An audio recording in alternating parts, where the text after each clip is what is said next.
Well, they want to show you that the water that give life.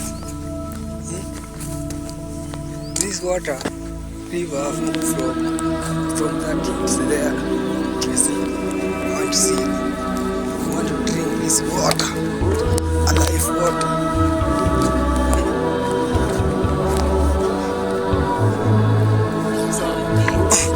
Some people come to drink this water in order them to have life in order. So even me, I want to try it. So that you can see even if I could have a life. That's the way the water look like. This is the river. The river I've moved to come from. Let's say from Dodon Forest. This is from Baruk.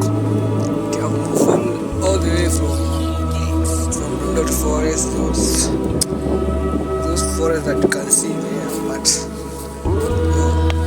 this is where some churches come here to baptize. Very fun way. But it's the river. But this time it's normally a river. When it comes like let's say January, February, that way the river dry off, no water run. But this river,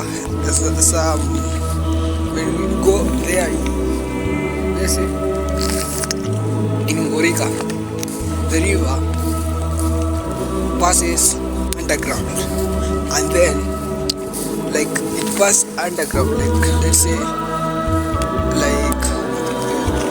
like one kilometer far away. This is inside the grass here in our region. But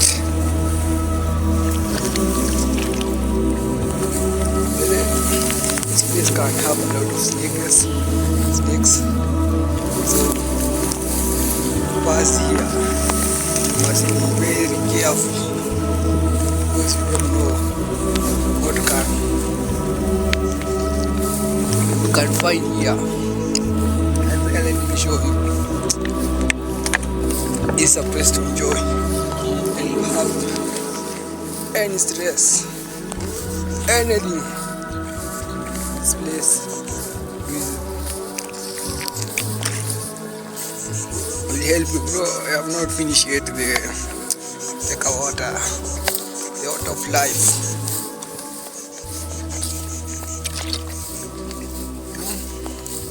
It's don't even don't even have to add anything to clean it because it is already clean.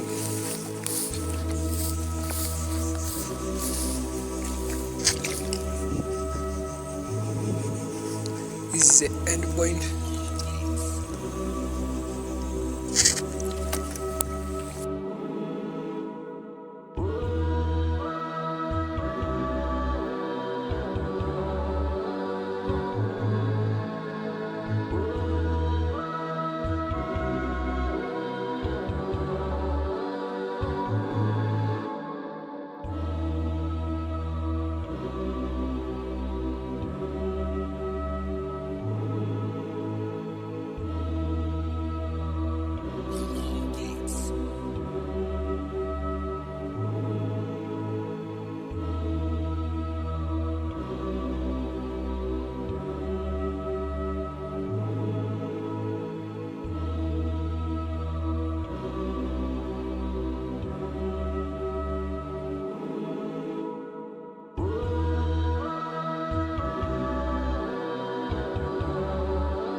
Gates.